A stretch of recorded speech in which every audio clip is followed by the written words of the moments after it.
കേരളത്തിന്റെ രാഷ്ട്രീയ നേതാക്കളെയും സിനിമാ താരങ്ങളെയും വേദിയിൽ അണിനിരത്തി ദുബായിൽ ICL ഫിൻകോർപ്പിന്റെ വിപുലമായ ഓണാഘോഷം.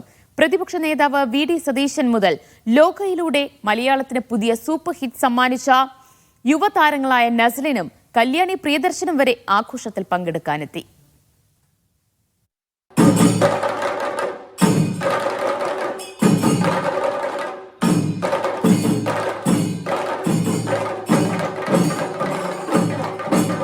മുഖ്യാതിഥിയായ അജ്മാൻ രാജകുടുംബാംഗം Sheikh Ahmed bin Hamdan Al നുയമിയെയും ഉദ്ഘാടകനായ പ്രതിപക്ഷ നേതാവ് VD സതീശനെയും താലപ്പൊലി എന്തിയാണ് വേദിയിലേക്ക് ആനയിച്ചത്. അകമ്പടിയായി ചെണ്ടമേളവും പുലിക്കളിയും. CPM നേതാവും MP-യുമായ ജോൺ ബ്രിട്ടാസും ആഘോഷത്തിൽ പങ്കെടുക്കാനെത്തിയിരുന്നു. എല്ലാത്തരം വൈജാത്യങ്ങൾക്കുമപ്പുറം മലയാളിയുടെ മനസ്സിൽ ഒരുമയുടെ ആഘോഷമാണ് ഓണമെന്ന് പ്രതിപക്ഷ നേതാവ് VD സതീശൻ പറഞ്ഞു. രാഷ്ട്രീയമായി വേറിട്ട് നിൽക്കുമ്പോഴും ബ്രിട്ടാസും താനും ഭിന്നിക്കാതെ ഒന്നിച്ചു നിൽക്കാൻ ആഗ്രഹിക്കുന്ന കാലമാണ് ഓണമെന്നും അദ്ദേഹം പറഞ്ഞു. എല്ലാവരെയും ഒരുമിച്ച് ചേർക്കുന്ന ഒരു ബോണ്ട് മലയാളികളായ നമ്മുടെ ഇടയിലുണ്ട്.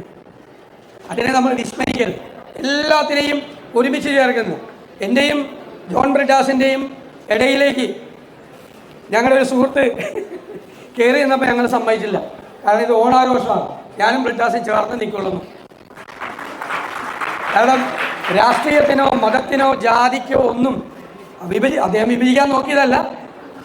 സാധാരണഗതിയിൽ ഒരാളെ ഇടയിൽ നിൽക്കണമല്ലോ. ഇവിടെ അത് വേണ്ടാന്ന് പറയും. സ്നേഹം കൊണ്ടാവും. ഞാൻ ജയരാജനോട് പറഞ്ഞു, ജയരാജ കുഴപ്പമില്ല, ഇവിടെ ഞങ്ങൾ ഒരുമിച്ചാണ്, നാട്ടിൽ ചിലപ്പോൾ നസ്ലനും കല്യാണി പ്രിയദർശനും ഒന്നിച്ചഭിനയിച്ച ലോക ചാപ്റ്റർ 1 വൻ ഹിറ്റാകുന്നതിനിടെയാണ് ലോകയിലെ താരങ്ങൾ അപ്രതീക്ഷിതമായി ഓണാഘോഷത്തിന്റെ വേദിയിലെത്തി ആശംസകൾ നേർന്നത്. ഒന്നിച്ചോണം ഒരുമിച്ചോണം പ്രോഗ്രാമിലുള്ള ആശംസകളും ഞങ്ങളുടെ ആദ്യത്തെ ഈ ആഘോഷത്തിന്റെ ഒരു ഭാഗമാകാൻ പറ്റിയതിൽ ഒരുപാട് സന്തോഷമുണ്ട്. ഒന്നിച്ചോണം ഒരുമിച്ചുണ്ണാം എന്ന പേരിലായിരുന്നു ICL ഫിൻകോർപ്പ് ആഘോഷങ്ങൾ ഒരുക്കിയത്. എല്ലാ പ്രവാസികൾക്കും അതുപോലെ തന്നെ ദുബായിൽ ജീവിക്കുന്ന എല്ലാ മനുഷ്യർക്കും ഈ ഓണം സമത്വത്തിൻ്റെ ഓണമാകട്ടെ. വരും നാളുകളിൽ നല്ല ഒരു ഭാവി, ജാതിഭേദമില്ലാതെ സമ്പന്നരും ദരിദ്രരുമില്ലാത്ത ഒരു വലിയ ലോകത്തെ സൃഷ്ടിക്കുവാൻ ഉതകുമാർ നമ്മുടെ ഭാവി തലമുറ എത്തട്ടെ എന്ന് മാത്രം ആശിച്ചുകൊണ്ട് ICL ഫിൻകോർപ്പിന്റെയും ഗ്രൂപ്പ് കമ്പനീസിന്റെയും ഓണാശംസകൾ. ജയരാജ് വാര്യർ ഉൾപ്പെടെയുള്ളവർ കലാപ്രകടനങ്ങളുമായി വേദിയിലെത്തി. പൂക്കള മത്സരവും നൂറുകണക്കിന് പേർക്ക് ഓണസദ്യയും ആഘോഷത്തിന്റെ ഭാഗമായിരുന്നു. ഷംസുദ്ദീൻ ബിൻ മൊഹിയുദ്ദീൻ, ഉമാ അനിൽകുമാർ, അമൽജിത്ത് തുടങ്ങിയവരും ഉദ്ഘാടന ചടങ്ങിൽ പങ്കെടുത്തു.